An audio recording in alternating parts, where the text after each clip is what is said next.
Hi everyone. So welcome back to the audit session, and today's topic will be nature, extent, and timing of test of controls.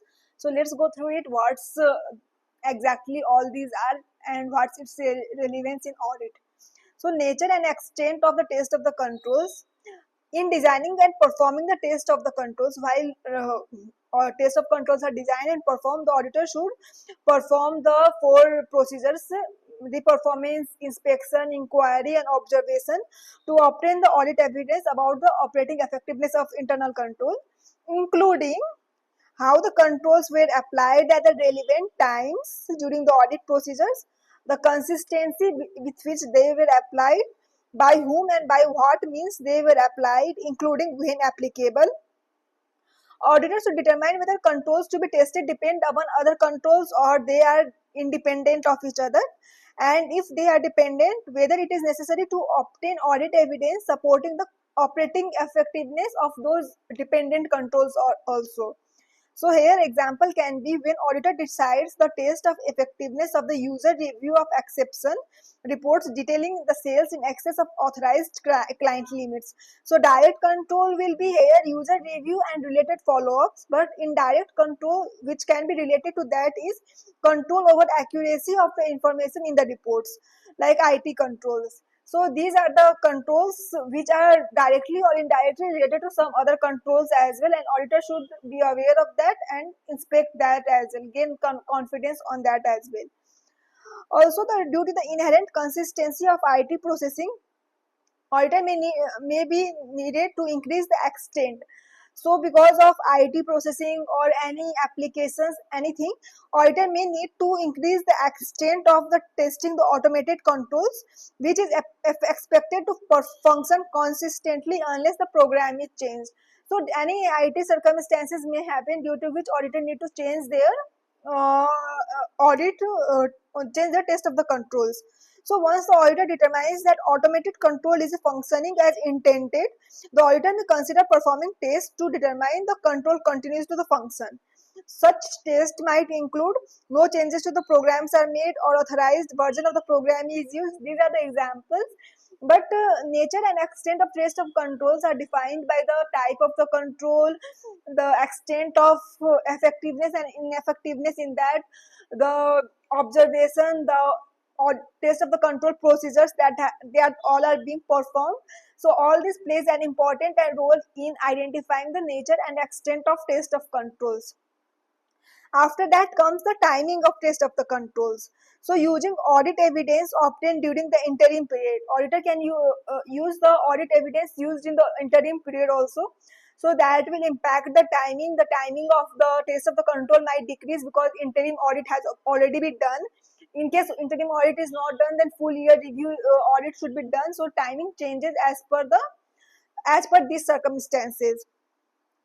So auditors should obtain sufficient information about the significant changes to controls during those interim periods only. So timing is impacted here. Also determine the additional audit evidence to be obtained for the remaining period. Auditors should use audit evidence obtained in the previous audit. Auditor should not be of mindset that if interim audit is done, then also he or she should do the complete audit. Auditor can use the documents used in the previous interim audit as a part of the documentation to complete the audit, to conclude the evidence. So timing in this case is determined by all these events. Also, the controls over the significant risk. If auditor plans to rely on the control over the risk that auditor is determined to be significant risk, the auditor should test the operating effectiveness of those controls in the current period. So, obviously, if auditor gains comfort, auditor rely on the significant risk, then the timing is substantially decreased because auditor relies on that, and only the audit procedure needs to be performed in that scenario. So in this way, the nature, extent, timing of the test of the control is determined depending upon the procedures, depending upon the types of the control, depending upon the external circumstances, and depending upon the periods the audit was done. So all these are just uh, examples, but not the complete one. There might be certain more situations depending upon the client to client and depending upon the auditor's professional skepticism. So nature, extent, and timing might change. It is not the iterative one. It is not the constant thing that has been described here. So, how does auditor assess the result of test of the controls?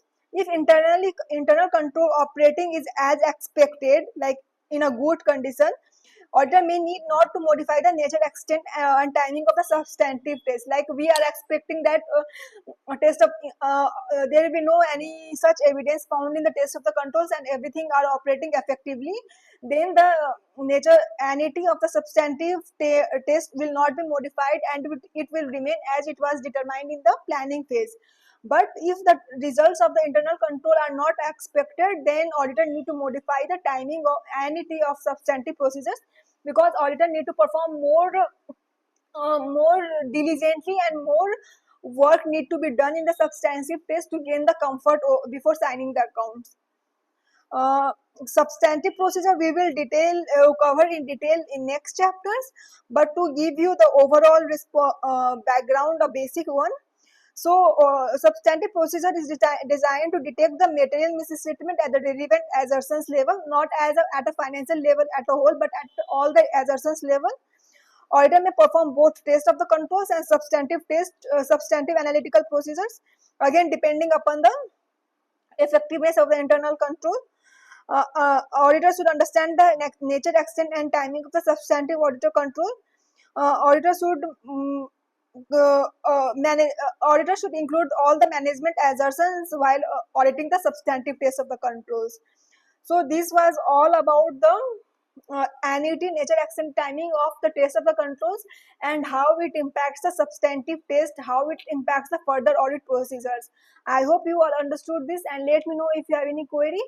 I will give you the answers for those. Thank you for staying connected, and bye.